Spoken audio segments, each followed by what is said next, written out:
आप सभी का हार्दिक अभिनंदन है। इस वीडियो में जयशंकर प्रसाद द्वारा रचित सुप्रसिद्ध ऐतिहासिक नाटक चंद्रगुप्त पर आधारित पाठ्य सामग्री प्रस्तुत की गई है। सामग्री इस प्रकार है: लेखक परिचय, कथा वस्तु, नाटक के पात्र, प्रासंगिकता, विशेषता, समीक्षा एवं निष्कर्ष। सबसे पहले हम लेखक परिचय की ओर बढ़ेंगे। जयशंकर प्रसाद जी का जन्म 30 जनवरी 1890 को वाराणसी में हुआ। आपकी स्कूली शिक्षा मात्र 8वीं कक्षा तक रही। उसके बाद आपने घर पर ही संस्कृत, अंग्रेजी, पाली और प्राकृत भाषाओं का अध्ययन किया। इसके बाद भारतीय इतिहास, संस्कृति, दर्शन, साहित्य और पुराण कथाओं का एकनिष्ठ अध्ययन करते रहे। पिता देवी प्रसाद तंबाकू और सूंघनी का व्यवसाय करते थे और वाराणसी में इनका परिवार सूंघनी साहू के नाम से प्रसिद्ध था। पिता के साथ बचपन में ही अनेक ऐतिहासिक और धार्मिक स्थलों की आपने यात्राएं की। छायावादी कविता के 4 प्रमुख उन्नायकों में से आप एक हैं। एक महान लेखक के रूप में प्रख्यात, विविध रचनाओं के माध्यम से मानवीय करुणा और भारतीय मनीषा के अनेकानेक गौरवपूर्ण पक्षों का उद्घाटन आपने किया। 48 वर्षों के छोटे से जीवन में आपने कविता, कहानी, नाटक, उपन्यास और आलोचनात्मक निबंध आदि विभिन्न विधाओं में रचनाएं की और हिंदी साहित्य को समृद्ध किया। नाटक की कथा वस्तु कुछ इस प्रकार है। चंद्रगुप्त नाटक में अपनी नीतियों के लिए विख्यात रहे चाणक्य के चरित्र को उकेरा गया है। देश में विलासिता, पारिवारिक कलह, ईर्ष्या आदि की भी कमी नहीं रही है, जिनके कारण यहाँ शकों, हुणों, मुगलों आदि के हमले होते रहे और हम सदियों तक गुलाम रहे। मौर्य साम्राज्य के संस्थापक चंद्रगुप्त ने अपनी सूझबूझ और बाहुबल पर भारत की ओर बढ़ते विदेशी हमलावर सिकंदर को रोका था। इसी चंद्रगुप्त को केंद्र में रखकर जयशंकर प्रसाद ने चंद्रगुप्त शीर्षक से नाटक की रचना की है, जिसमें भारतीय दर्शन एवं संस्कृति की झलक मिलती है। प्रसंगवश प्रेम, सौंदर्य आदि सरस अनुभूतियों से परिपूर्ण यह नाटक इतिहास एवं साहित्य प्रेमियों और छात्रों के लिए ही नहीं, बल्कि प्रत्येक भारतीय पाठक के लिए उपयोगी, पठनीय एवं संग्रहणीय है। हिंदी के कालजयी रचनाकार प्रसाद का यह नाटक भारत के पहले राज्य निर्माता चंद्रगुप्त मौर्य और उसके मार्गदर्शक तथा महान कूटनीतिक आचार्य चाणक्य को केंद्र में रखकर लिखा गया है। भारत में इतिहास में यह वह कालखंड है जब एक तरफ तो लगातार विदेशी आक्रमण हो रहे थे और दूसरी तरफ देशी राजा अपने झूठे अभिमान और क्षुद्र स्वार्थों के लिए आपस में लड़ रहे थे। देश की सबसे बड़ी राजशक्ति मगध के सम्राट भोग विलास में डूबे हुए थे। उन्होंने न अपने राज्य की सुरक्षा की चिंता की थी और न ही अपने प्रजा के हितों के लिए ही वे परेशान होते थे। ऐसे समय में आचार्य चाणक्य ने चंद्रगुप्त को साथ लेकर सीमावर्ती राज्यों को संगठित किया और यूनानी आक्रमणकारी सिकंदर को मुंह तोड़ जवाब दिया। साथ ही उन्होंने लोगों में ऐसी भावना का संचार किया कि वे मालव या मागध होने के प्रांतीय अभिमान को भूलकर भारतवासी कहलाने में गौरव का अनुभव करने लगे। इस प्रकार आचार्य चाणक्य और चंद्रगुप्त ने पहली बार खंड खंड विभाजित भारत को एक सूत्र में पिरोकर एक विशाल साम्राज्य का निर्माण किया। चंद्रगुप्त नाटक में चित्रित स्थितियों की प्रासंगिकता भारत के वर्तमान राजनीतिक परिदृश्य में स्पष्ट देखी जा सकती है। यह नाटक इस बात का ज्वलंत उदाहरण है कि इतिहास वर्तमान का दर्पण होता है। यहाँ हम नाटक के पात्रों का परिचय इस प्रकार देखते हैं, जिन्हें सुविधा हेतु 2 भागों में बांट दिया गया है। यहाँ आप देख रहे हैं पुरुष पात्रों का नाम और उनका परिचय। यहाँ नाटक के नारी पात्रों के नाम और उनके परिचय दिए गए हैं, जिन्हें आप देख सकते हैं। नाटक की प्रासंगिकता इस प्रकार है। जयशंकर प्रसाद पहले ऐसे नाटककार हुए हैं जिन्होंने इतिहास और नाटक विधा का उत्तम समन्वय किया है। आपने चरित्र, घटना और मूल की ऐतिहासिकता का सुंदर चित्र पाठकगण के सामने रखने का सफल प्रयास किया है। इतना ही नहीं, चंद्रगुप्त नाटक को हम एक ऐतिहासिक दस्तावेज का नाम भी दें तो अतिशयोक्ति न होगी। शैक्षणिक पाठ्यक्रम में इस नाटक को सम्मिलित करने के निर्णय की तहे दिल से सराहना करनी चाहिए, क्योंकि आदर्श पात्रों, सांस्कृतिक मूल्य एवं आदर्श घटनाएं जहां अपनी जड़ों को मजबूत करती हैं, वहीं भारतवर्ष का इतिहास चलचित्र की तरह उपस्थित करने की क्षमता इस नाटक में है। प्रस्तुत नाटक में राष्ट्रीयता की सौम्य वाणी सुनाई देती है। राष्ट्रीयता ने अपने पूर्व प्रचलित अर्थ में व्यापक अभिव्यक्ति पाई है। प्रसाद जी ने देश को स्वयं से अधिक महत्वपूर्ण स्थान दिया है। राजनीतिक नेता देश की पूजा करते थे। भारत की सारी प्रकृति, समस्त आध्यात्मिक निष्ठा, ग्राम नगर, देशवासी, यहाँ तक कि कला विज्ञान के सपने ऐसा सुंदर जाल बनाते हैं कि अनायास ही भारतवासी होने का गर्व होने लगता है। स्वदेश प्रेम राष्ट्रीयता का अनिवार्य तत्व है। देश का समृद्ध इतिहास का उद्घाटन हर घटना के साथ होता रहता है जो नौजवानों में उत्कृष्ट देश प्रेम की भावनाओं को नई ऊर्जा संचार करने में समर्थ है। तो कहीं राष्ट्रीय संकट काल में देश को संकट से बचाने के लिए जान की बाजी लगा देने की भावना को बल मिलता है। विदेशी कुप्रथा की आंच अपनी संस्कृति पर न पड़ने का भरपूर प्रयास एवं भाई बंधुत्व पूर्ण सुंदर समाज का चित्र दिखाई देता है। आध्यात्मिक उत्कर्ष एवं नैतिक उत्कर्ष हमारे चरित्र को मजबूत बनाने वाले मूल्य जब तक पाठकगण को प्रेरणा देते रहते हैं। भारतीयों के शौर्य का वर्णन आत्मगौरव का बल देता है। संगठित राष्ट्र की कल्पना को मजबूती से स्थापित करने की इच्छा जागृत होती है। देशद्रोह की निंदा के बुरे परिणाम चेतावनी का काम करते हैं।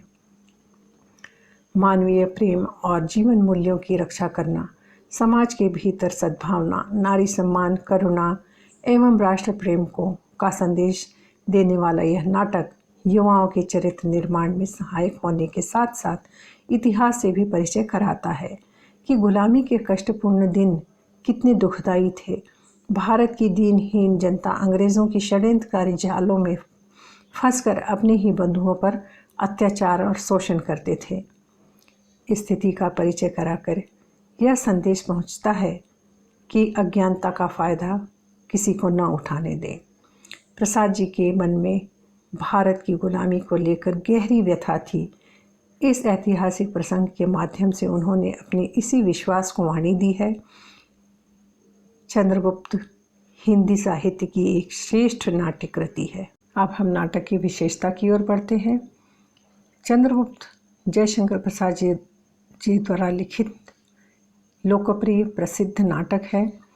यह नाटक मौर्य साम्राज्य के संस्थापक चंद्रगुप्त मौर्य के उत्थान की कथा नाट्य रूप में कहता है। यह नाटक चंद्रगुप्त मौर्य के उत्थान के साथ साथ उस समय के महाशक्तिशाली राज्य मगध के राजा घनानंद के पतन की कहानी भी है।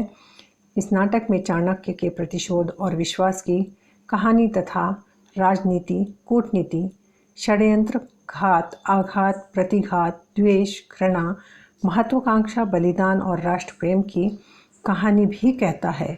इस नाटक में ग्रीक के विश्व विजेता सिकंदर, अलेक्जेंडर या अलेक्जेंद्र के लालच, कूटनीति एवं डर की कहानी भी है। इस नाटक में प्रेम और प्रेम के लिए दिए गए बलिदान तथा त्याग और त्याग से सिद्ध हुए राष्ट्रीय एकता की कहानी भी है। नाटक में मनुष्य के विभिन्न रूपों को देखकर हम बहुत कुछ सीखते हैं। चाणक्य की कई नीतियों को हम आसानी से नाटक में देख सकते हैं और शिक्षा प्राप्त कर सकते हैं। लेखक की यह रचना सही मायने में एक ज्ञानवर्धक एवं मनोरंजक पुस्तक है जिसे सभी वर्ग के पाठकों को जरूर पढ़ना चाहिए। यह नाटक हिंदी जगत में सर्वोपरि है। अब हम नाटक की समीक्षा की ओर बढ़ते हैं। सन 1931 में रचित नाटक विदेशियों से भारत के संघर्ष की कहानी है और यह संघर्ष भारतवासियों की देशभक्ति से सराबोर है जो जीत की कहानी को व्यक्त करता है। यह नाटक हिंदी साहित्य जगत का अमूल्य रत्न है। इस नाटक में मौर्य साम्राज्य के संस्थापक चंद्रगुप्त मौर्य के उत्थान की कहानी है। कहते हैं कि चंद्रगुप्त मौर्य का जन्म 340 ईस्वी पूर्व में मौर्य अथवा मौर्य वंश के कुल में हुआ था। चंद्रगुप्त मौर्य की माता का नाम मुरा था। अन्य यह मानते हैं कि वह मयूर टोमर्स के मौर्य जनजाति के थे। कहते हैं कि वे जन्म से ही गरीब थे।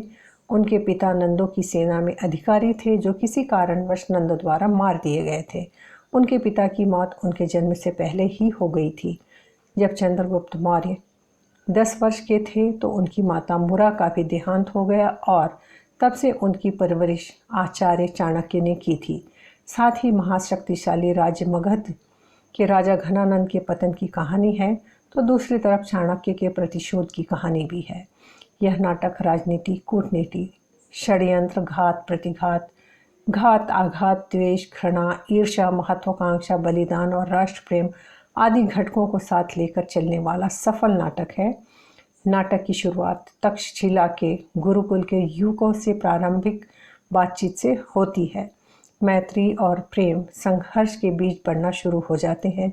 अलेक्जेंडर का आक्रमण और नंदकुल का विनाश और संघर्ष से संबंधित पात्रों का प्रवेश प्रथम अंक में दिखाया गया है। नंदकुल के सर्वनाश की योजना चाणक्य की सहायता से बनती है। सीमा प्राप्ति की ओर प्रस्थान, प्रतिपक्षी अंबिक का सिंधु तट पर विरोध, दंडाइन के आश्रम में दोनों विरोधी वर्ग के लोगों का एकत्र होना, दंडाइन की प्रशंसा से चंद्रगुप्त का सम्मान दूसरों की नज़र में बढ़ जाता है। चंद्रगुप्त नाटक में 4 अंक हैं। इन चारों अंकों का संक्षिप्त सारांश इस प्रकार है। पहला अंक में मगध से लेकर गांधार तक की राजनीतिक स्थिति की प्रतिष्ठा दिखाई गई है। दूसरे अंक में पश्चिमोत्तर सीमा की राजनीतिक वस्तु स्थिति की स्पष्ट रूपरेखा दिखाई पड़ती है। तीसरे अंक में दुराचारी फिलिप्स के चुंगल से कार्नेलिया का उद्धार कर उसका अपना बन जाना, सूझबूझ और अपरिमित शक्ति के आधार पर सिकंदर को नीचा दिखाने में सफलता, विदेशी सेना की सच्चाई की जानकारी चाणक्य को मिलना, चंद्रगुप्त को दोनों गणतंत्र का सेनापति बना देना आदि की घटनाएं घटती है। इसमें भी घायल सिकंदर को चंद्रगुप्त प्राणदान देता है, तब उसका चरित्र और व्यक्तित्व अधिक निखर जाता है। चौथे अंक में समस्त कार्य व्यापारों का केंद्र फिर से मगध बनता है। अपनी बुद्धि विद्या से चाणक्य चंद्रगुप्त को शक्ति संपन्न करता है, नंदकुल के नाश करने के लिए आगे बढ़ जाता है।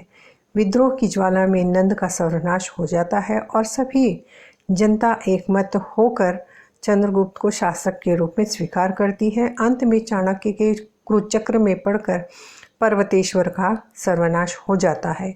कल्याणी भी आत्महत्या कर लेती है। चंद्रगुप्त का राज्य निष्कंटक हो जाता है। इसके बाद छोटे मोटे आंतरिक विद्रोह होते हैं, पर चाणक्य के सच्चे प्रयासों से सब शांत हो जाते हैं। राक्षस तथा सुवासिनी चंद्रगुप्त तथा कार्नेलिया को प्रणय सूत्र में बांधकर चाणक्य राजनीति से संन्यास लेता है। इस प्रकार चंद्रगुप्त नाटक के 4 अंक अपने विभिन्न दृश्यों सहित समाप्ति को प्राप्त करते हैं। अब हम निष्कर्ष की ओर बढ़ते हैं। चंद्रगुप्त जयशंकर प्रसाद जी द्वारा रचित नाटक है, जो हिंदी साहित्य के क्षेत्र में सुप्रसिद्ध नाटक है। यह नाटक मौर्य साम्राज्य के घनानंद के पतन की कहानी कहता है। संस्थापक चंद्रगुप्त मौर्य के उत्थान की कथा नाट्य रूप में कहता है। दूसरा, यह नाटक चंद्रगुप्त मौर्य के उत्थान के साथ साथ उस समय के महाशक्तिशाली राज्य मगध के राजा की कहानी भी है। तीसरा, यह नाटक चाणक्य के प्रतिशोध और विश्वास की कहानी कहता है। चौथा, यह नाटक राजनीति, कूटनीति, षड्यंत्र, घृणा, महत्वाकांक्षा, बलिदान, राष्ट्र प्रेम की कहानी है। पांचवा, यह नाटक ग्रीक के विश्व विजेता सिकंदर या अलेक्जेंडर या अलेक्जेंद्र के लालच, कूटनीति एवं डर की कहानी भी है। यह नाटक प्रेम और प्रेम के दिए गए बलिदान की कहानी तथा त्याग और त्याग से सिद्ध हुए राष्ट्रीय एकता की कहानी भी कहता है। इस प्रकार वीडियो की सामग्री पूर्ण होती है। मुझे आशा है आपको यह सामग्री अवश्य सहायक एवं उपयोगी होगी। धन्यवाद।